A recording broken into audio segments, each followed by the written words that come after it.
भगवान बुद्ध का ऐसा ही मोटिवेशन वाणी सुनने के लिए हमारे चैनल को सब्सक्राइब करें और वीडियो को लाइक करें। भगवान बुद्ध आपकी सारी मनोकामनाएं पूरी करेंगे। किसान और उसके 4 पुत्र। एक किसान था, उसे 4 पुत्र थे। सब आलसी थे। किसान को बहुत चिता बना रहता था कि मेरा कोई भी पुत्र कामयाब नहीं है। उसे कैसे शिक्षा दी जाए जिससे कि जीवन में सफलता प्राप्त कर सके। किसान बूढ़ा हो चला था। एक दिन किसान ज्यादा बीमार पड़ गया। उन्हें बचने की कम उम्मीद रह रहा था। उसने अपने चारों बेटे को बुलवाया और कहा, बाग वाले खेत में मैंने एक बड़ा कलश में करीब 10 लाख रुपए किसी जगह जमीन में गाड़ दिया है। किसान के इतना कहते ही उनका अंतिम सांस छूट गया। चारों भाई ने सोचा कि पहले पिताजी का दाह संस्कार कर दिया जाए, तब खेत के जमीन खोदेंगे। ऐसा ही सोच के अनुसार किया। पूरे खेत को खोद डाला। रुपये तो एक भी न मिला, परंतु जब खेत में बुआई किए तो फसल अच्छी लगी और अन्न काफी उपजा। सभी भाई काफी खुश थे। एक किसान के पास एक गाय और एक घोड़ा था। वह दोनों एक साथ जंगल में करते थे। किसान के पड़ोस में एक धोबी रहता था। धोबी के पास एक गधा और एक बकरी थी। धोबी भी उन्हें उसी जंगल में चरने को छोड़ देता था। एक साथ चलने से चारों पशुओं में मित्रता हो गई। वह साथ ही जंगल में आते और शाम को एक साथ जंगल से चले जाते थे। उस जंगल में एक खरगोश भी रहता था। खरगोश ने चारों पशुओं की मित्रता देखी तो सोचने लगा, मेरी भी इनसे मित्रता हो जाए तो बड़ा अच्छा हो। इतने बड़े पशुओं से मित्रता होने पर कोई कुत्ता भी मुझे तंग नहीं कर सकेगा। खरगोश उन चारों के पास बार बार आने लगा। वह उनके सामने उछलता कूदता और उनके साथ ही चलता था। धीरे धीरे चारों के साथ उसकी मित्रता हो गई। खरगोश बड़ा प्रसन्न हुआ।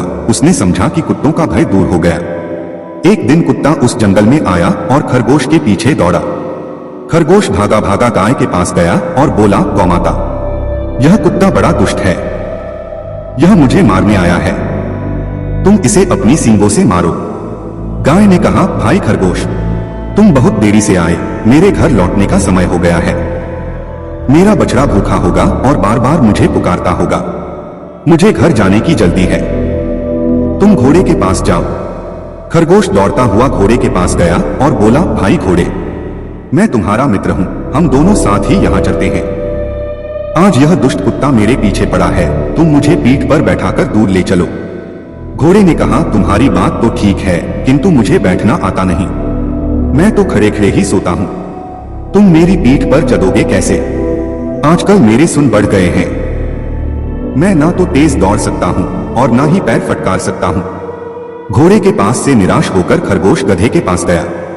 उसने कहा, मित्र गधे, तुम इस पाजी कुत्ते पर एक दुलत्ती झाड़ दो तो मेरे प्राण बच जाएं। गधा बोला, मैं नित्य गाय और घोड़े के साथ घर लौटता हूं। वे दोनों जा रहे हैं। यदि मैं उनके साथ न जाकर पीछे रह जाऊं तो मेरा स्वामी धोबी डंडा लेकर दौड़ा आएगा और पिटते पिटते मेरा कचूमर निकाल देगा। मैं अब यहाँ ठहर नहीं सकता। अंत में खरगोश बकरी के पास गया। बकरी ने उसे देखते ही कहा, खरगोश भाई, कृपया करके इधर मत आओ। तुम्हारे पीछे कुत्ता दौड़ता चला आ रहा है। मैं उससे बहुत डरती हूँ। सब ओर से निराश होकर खरगोश वहां से भागा। भागते भागते वह जाकर एक झाड़ी में छिप गया। कुत्ते ने बहुत ढूंढा किंतु उसे खरगोश का पता नहीं मिला। जब कुत्ता लौट गया तब खरगोश झाड़ी में से निकला। उसने चारों ओर देखा और संतोष की सांस ली। फिर वह बोला, दूसरों का भरोसा करना सदा धोखा देता है। अपनी सहायता अपने आप ही करनी चाहिए। एक बाबूजी ने बहुत से विद्यालय बनवाए थे। कई स्थानों पर सेवाश्रम चलाते थे। दान करते करते उन्होंने अपना लगभग सारा धन खर्च कर दिया था। बहुत सी संस्थाओं को वह सदा दान देते थे। अखबारों में उनका नाम छपता था। वे भी स्वर्ण पत्र लेने आए, किंतु उनके हाथ में जाकर भी वह मिट्टी का हो गया। पुजारी ने उनसे कहा, आप पदमान या यश के लोभ से दान करते जान पड़ते हैं। नाम की इच्छा से होने वाला दान सच्चा दान नहीं है। इसी प्रकार बहुत से लोग आए किंतु कोई भी स्वर्ण पत्र पा नहीं सका। सबके हाथों में पहुंचकर वह मिट्टी का हो जाता था। कई महीने बीत गए। बहुत से लोग स्वर्ण पत्र पाने के लोभ से भगवान विश्वनाथ के मंदिर के पास ही दान पुण्य करने लगे, लेकिन स्वर्ण पत्र उन्हें भी नहीं मिला। एक दिन एक बूढ़ा किसान भगवान विश्वनाथ के दर्शन करने आया। वह देहाती किसान था। उसके कपड़े मैले और फटे थे। वह केवल विश्वनाथ जी का दर्शन करने आया था। उसके पास कपड़े में बांध थोड़ा सत्तू और एक कट्टा कंबल था। मंदिर के पास लोग गरीबों को कपड़े और पूरी मिठाई बांट रहे थे, किंतु एक कोदी मंदिर से दूर पड़ा करा रहा था। उससे उठा नहीं जाता था। उसके सारे शरीर में घाव थे। वह भूखा था, किंतु उसकी ओर कोई देखता तक नहीं था। बूढ़े किसान को कोदी पर दया आ गई। उसने अपना सत्तू उसे खाने को दे दिया और अपना कंबल उसे उड़ा दिया। फिर वहां से वह मंदिर में दर्शन करने आया। मंदिर के पुजारी ने अब नियम बना लिया था कि सोमवार को जितने यात्री दर्शन करने आते थे, सबके हाथ में एक बार वह स्वर्ण पत्र रखते थे। बूढ़ा किसान जब विश्वनाथ जी का दर्शन करके मंदिर से निकला, पुजारी ने स्वर्ण पत्र उसके हाथ में रख दिया। उसके हाथ में जाते ही स्वर्ण पत्र में जड़े रत्न दुगुने प्रकाश से चमकने लगे। सब लोग बुढ़े की प्रशंसा करने लगे। बाड़े की एक गुस्सेला लड़का गुस्सा में बोला गया शब्द। बहुत समय पहले की बात है, एक गांव में एक लड़का रहता था। वह बहुत ही गुस्सैला था। छोटी छोटी बात पर अपना आप खो बैठता और लोगों को भला बुरा कह देता। उसकी इस आदत से परेशान होकर एक दिन उसके पिता ने उसे कीलों से भरा हुआ एक थैला दिया और कहा कि अब जब भी तुम्हें गुस्सा आए तो तुम इस थैले में से एक कील निकालना और बाड़े में ठोक देना। पहले दिन उस लड़के को 40 बार गुस्सा किया और इतनी ही कीलें बाड़े में ठोक दी। पर धीरे धीरे कीलों की संख्या घटने लगी। उसे लगने लगा कि कीलें ठोकने में इतनी मेहनत करने से अच्छा है कि अपने क्रोध पर काबू किया जाए, और अगले कुछ हफ्तों में उसने अपने गुस्से पर बहुत हद तक काबू करना सीख लिया। और फिर एक दिन ऐसा आया कि उस लड़के ने पूरे दिन में एक बार भी गुस्सा नहीं किया। जब उसने अपने पिता को ये बात बताई तो उन्होंने ने फिर उसे एक काम दे दिया। उन्होंने कहा कि अब हर उस दिन जिस दिन तुम एक बार भी गुस्सा ना करो, इस बाड़े से एक कील निकाल देना। लड़के ने ऐसा ही किया और बहुत समय बाद वो दिन भी आ गया जब लड़के ने बाड़े में लगी आखिरी कील भी निकाल दी और अपने पिता को खुशी से ये बात बताई।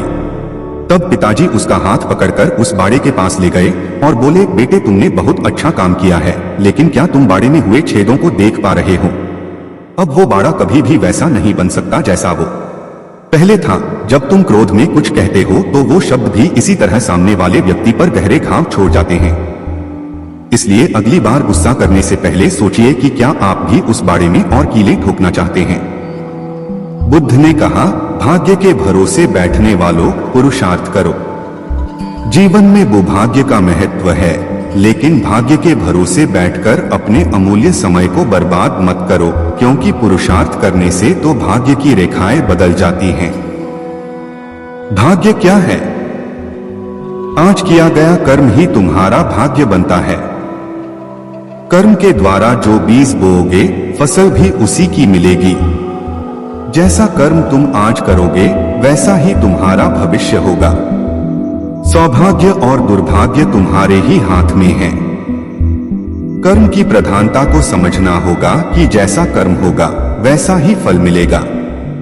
जीवन को सफल बनाने के लिए पाप और पुण्य का बड़ा महत्व है। पूरी सावधानी रखो कि पाप होने न पाए, क्योंकि पाप की सजा जरूर मिलती है। यह जीवन पिछले पापों से छुटकारा पाने के लिए और दूसरे नए पापों से बचने के लिए मिला है, और कोशिश करो हमसे पुण्य कर्म हो। तुम अपने जीवन को धर्म के मार्ग पर चलाओ। तुम्हारे किए हुए पुण्यों से धर्म को शक्ति मिलती है। यह मानव का जीवन बड़े काम का है। इसे सावधानी पूर्वक जीना चाहिए। अगर तुम गलतियां करोगे तो आगे चलकर पशु पक्षियों वाले कपड़े पहनने पड़ेंगे। संसार के नश्वर पदार्थों की इच्छा मत करना, क्योंकि इच्छा का फल बहुत दुख देता है। अच्छे अच्छे कर्म करो। उन कर्मों को करके अहंकार मत करना। अहंकार के मार्ग में अंधेरा होता है और अंधेरे में ठोकरें लगती हैं। संसार दुखालय है, अर्थात दो खून से भरा हुआ है।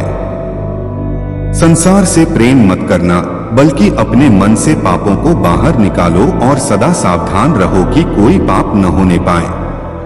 मनुष्य का जीवन मिला है तो इसको सावधानी पूर्वक व्यतीत करना। अपने जीवन में आलस्य को आने मत देना, क्योंकि यह जीवन बहुत अनमोल है। पशुओं से पूछो कि मनुष्य जीवन का क्या महत्व है। पशुओं के जीवन में तो लेश मात्र भी सुख नहीं है। वे सोचते हैं कि हम कब मनुष्य बनेंगे। सर्दी में रजाई और गर्मी में पंखा होगा। कब हम परोपकार करके अपना जीवन सफल बनाएंगे। जो मनुष्य हैं वे अपनी मानवता को संभाल कर रख नहीं पा रहे हैं, बल्कि संसार के सुखों की अंधी दौड़ में दौड़ रहे हैं। वे नहीं जान पा रहे हैं कि हमारी मृत्यु हमारे पीछे पीछे आ रही है। मानव जीवन पाया है, बहुत अच्छी बात है।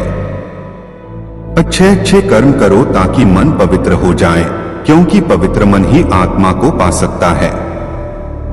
अपने मन को शरीर में ही फंसाकर मत रखो, क्योंकि शरीर आज है, कल रहेगा या नहीं यह किसी को भी मालूम नहीं है। शरीर आज नहीं तो कल मिटेगा, किंतु आत्मा सदा अमर है। शरीर को आयु कुछ वर्षों की है, परंतु आत्मा अनंत है। वह तीनों कालों में है। आत्मा पहले भी था, अब भी है और बाद में भी रहेगा। वह शाश्वत है, सनातन है, सूक्ष्म से भी सूक्ष्म है।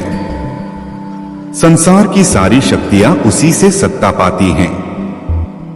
तुम मनुष्य बने हो, विचार करो कि तुम कौन हो।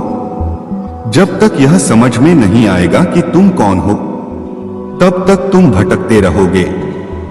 जब तक तुम अपनी भूल में सुधार नहीं करोगे, तब तक तुम शांति को प्राप्त नहीं कर सकते। शांति को पाना है तो मन को पवित्र करके आत्मा का अनुभव कर लो। आत्मा में ही अनंत विश्राम है। यह शरीर कुछ समय के लिए मिला है। वास्तव में तुम आत्मा हो। तुम्हारा शरीर जिससे शक्ति पा रहा है वह आत्मा ही है, और वही आत्मा तुम्हारे शरीर में मौजूद है। आत्मा को जानना, आत्मा को समझना, आत्मा को पाना, आत्मा का अनुभव करना और आत्मा का साक्षात्कार करना, यह सब मनुष्य शरीर के द्वारा ही संभव है। बस तुम सावधान हो जाओ कि मन में कोई गलत विचार आने न पाए। पहले मन में गलत विचार आता है, फिर वह विचार बलवान होने पर गलत कर्म करवा देता है। गलत कर्म का मतलब है पाप का जन्म हो जाना। बुद्ध ने कहा कि तुम्हारे जीवन के साथ साथ काल भी दौड़ रहा है। बचपन और यौवन कब निकल जाएंगे पता भी नहीं चलेगा। शरीर भी अनेक रोगों से घिरा रहता है। इस शरीर की शारीरिक और मानसिक दोनों प्रकार के रोगों से रक्षा करनी पड़ती है। रोग और भोग दोनों शरीर को निर्बल करते रहते हैं। रोगी और भोगी दोनों को ज्ञान अच्छा नहीं लगता। जिनका तन और मन स्वस्थ नहीं होता वे परमार्थ का लाभ नहीं उठा पाते। मनुष्य को चाहिए कि वह अपनी आयु रूपी संपदा का पूरा पूरा लाभ उठाए। अगर मनुष्य चाहे तो अपने जीवन में अच्छे अच्छे कर्म करके श्रेष्ठ प्रगति कर सकता है। जीवन में संयम को धारण करें, व्यर्थ की कामनाओं का त्याग करें, ज्ञान का दीपक जलाकर कामनाओं का विसर्जन करें। क्रोध को आग समझकर उससे सदा दूर रहना चाहिए। सदा ज्ञान गंगा का संग करो, क्योंकि शुभ विचार ही समस्त समस्याओं का समाधान है। बुद्ध ने कहा कि अपने जीवन से सदा लोभ को दूर रखो, क्योंकि तुम्हारे बूढ़े होने पर भी लोभ बूढ़ा नहीं हो पाता और लोभ सदा भूखा ही रहता है, उसका पेट कभी भी नहीं भर पाता। अगर लोभ की वासना प्रबल है तो वह दूसरे जन्म में भी पीछा नहीं छोड़ती। जिस मनुष्य को लोभ अपने वश में कर लेता है उसका ज्ञान वह चुरा लेता है। लोभ को शांत करना है तो संतोष की शरण में जाना होगा। मोह के आकर्षण में मत आना, क्योंकि मोह से तुम्हारा मन बंध जाएगा और बंधा हुआ मन तुमको बहुत दुख देगा। मन के दुख का कारण है अज्ञान। मन में अगर अज्ञान है तो दुख खोन से कभी भी छुटकारा नहीं हो सकेगा। बस एक समय ज्ञान ही है जो तुमको परम शांति और मोक्ष दे सकता है। तुम अपने तन और मन में प्रेम तथा ज्ञान की ज्योति जला लो, फिर तुम्हारे जन्मजन्मांतर का अज्ञान मिट जाएगा। आज तुम मनुष्य जन्म को धारण करके बैठे हो, इसका मतलब यह है कि तुम शांति और मोक्ष के अति निकट हो। अब तुम संसार में रहकर भी संसार के लगाव में फंसना मत। संसार के अज्ञान से दूर रहना, क्योंकि वह तुमको बांध देगा। अपनी आत्मा का ध्यान करो, वह तुमको सर्व बंधनों से मुक्त कर देगा। महात्मा बुद्ध प्रवचन सभा में आकर मौन बैठ गए। शिष्य समुदाय उनके इस मौन के कारण चिंतित हुए कि कहीं वे अस्वस्थ तो नहीं हैं। आखिर एक शिष्य ने पूछ ही लिया, भंते, आप आज इस तरह मौन क्यों हैं? वे नहीं बोले तो दूसरे शिष्य ने फिर पूछा, गुरुदेव, आप स्वस्थ तो हैं? बुद्ध फिर भी मौन ही बैठे रहे। इतने में बाहर से एक व्यक्ति ने जोर से पूछा, आज आपने मुझे धर्मसभा में आने की अनुमति क्यों नहीं दी? बुद्ध ने कोई उत्तर नहीं दिया और आंखें बंद कर ध्यान मग्न हो गए। वह बाहर खड़ा व्यक्ति और जोर से बोला, मुझे धर्मसभा में क्यों नहीं आने दिया जा रहा है? धर्मसभा में बैठे बुद्ध के शिष्यों में से एक ने उसका समर्थन करते हुए कहा, भंते, उसे धर्मसभा में आने की अनुमति प्रदान कीजिए। महात्मा बुद्ध ने आंखें खोली और बोले, नहीं, उसे अनुमति नहीं दी जा सकती है क्योंकि वह अछूत है। अछूत? मगर क्यों? सारे शिष्य सुनकर आश्चर्य में पड़ गए कि भंते यह छुआछूत कब से मानने लग गए। महात्मा बुद्ध ने शिष्य समुदाय के मन के भावों को ताड़ते हुए कहा, हाँ, वह अछूत है। वह आज अपनी पत्नी से लड़कर आया है। क्रोध से जीवन की शांति भंग होती है। क्रोधी व्यक्ति मानसिक हिंसा करता है। इस क्रोध के कारण ही शारीरिक हिंसा होती है। क्रोध करने वाला अछूत होता है क्योंकि उसकी विचार तरंगे दूसरों को भी प्रभावित करती हैं। उसे आज धर्मसभा से बाहर ही रहना चाहिए। उसे वहां खड़े रहकर पश्चाताप की अग्नि में तपकर शुद्ध होना चाहिए। शिष्यगण समझ गए कि अस्पृश्यता क्या है और अछूत कौन है। उस व्यक्ति को भी बहुत पश्चाताप हुआ। उसने कभी भी क्रोध न करने का प्रण लिया। बुद्ध ने उसे धर्मसभा में आने की अनुमति प्रदान की।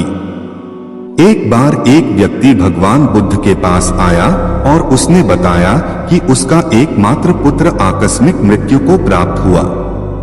तभी से उसके शोक में न वह ठीक से सो पाता और न खाता पीता है। बस एक ही आशा में उसका जीवन बचा हुआ है कि कहीं से उसका पुत्र फिर से आ जाएगा। उसकी व्यथा सुनकर बुद्ध बोले, लगाव से दुख ही होता है। उस व्यक्ति ने असहमति जताते हुए कहा कि आप गलत कह रहे हैं। लगाव से कष्ट नहीं होता, वह तो प्रसन्नता और आनंद देता है।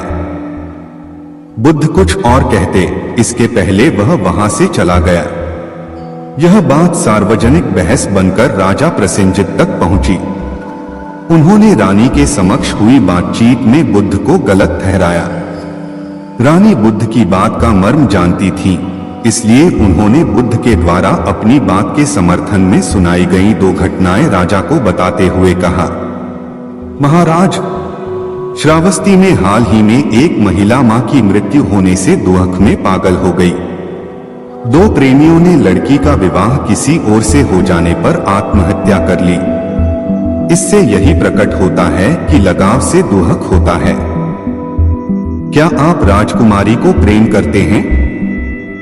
राजा चकित होकर बोले, अवश्य ही करता हूं।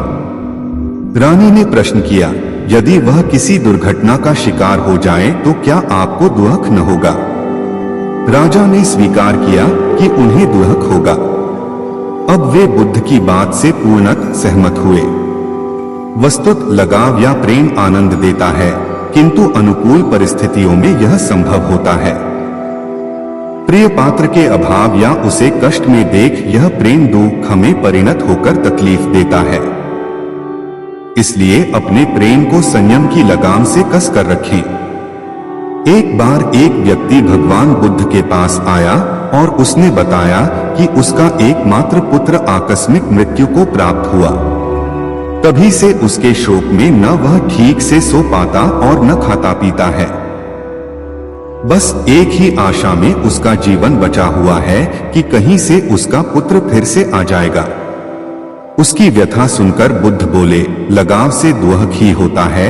उस व्यक्ति ने असहमति जताते हुए कहा कि आप गलत कह रहे हैं। लगाव से कष्ट नहीं होता, वह तो प्रसन्नता और आनंद देता है। बुद्ध कुछ और कहते, इसके पहले वह वहां से चला गया। यह बात सार्वजनिक बहस बनकर राजा प्रसेनजित तक पहुंची। उन्होंने रानी के समक्ष हुई बातचीत में बुद्ध को गलत ठहराया। रानी बुद्ध की बात का मर्म जानती थी, इसलिए उन्होंने बुद्ध के द्वारा अपनी बात के समर्थन में सुनाई गई 2 घटनाएं राजा को बताते हुए कहा, महाराज, श्रावस्ती में हाल ही में एक महिला मां की मृत्यु होने से दुख में पागल हो गई। 2 प्रेमियों ने लड़की का विवाह किसी और से हो जाने पर आत्महत्या कर ली। इससे यही प्रकट होता है कि लगाव से दुख होता है। क्या आप राजकुमारी को प्रेम करते हैं? राजा चकित होकर बोले, अवश्य ही करता हूं। रानी ने प्रश्न किया, यदि वह किसी दुर्घटना का शिकार हो जाए तो क्या आपको दुख न होगा? राजा ने स्वीकार किया कि उन्हें दुख होगा। अब वे बुद्ध की बात से पूर्णतः सहमत हुए। वस्तुतः लगाव या प्रेम आनंद देता है, किंतु अनुकूल परिस्थितियों में यह संभव होता है। प्रिय पात्र के अभाव या उसे कष्ट में देख यह प्रेम दुख में परिणत होकर तकलीफ देता है। इसलिए